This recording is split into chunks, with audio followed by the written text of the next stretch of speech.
to copy and paste URL of website.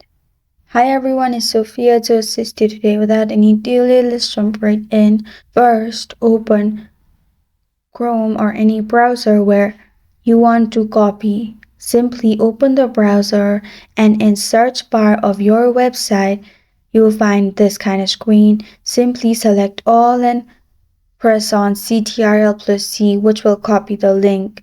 And if you want to paste it anywhere, simply type or press Ctrl+V, which is gonna paste the URL link you copied earlier.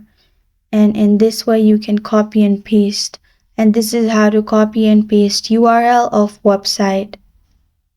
Thank you for joining me today. If this video helps you out, please leave a like and subscribe for more. Got a question or want to suggest a topic? Comment below. I am Sophia signing off. Until next time.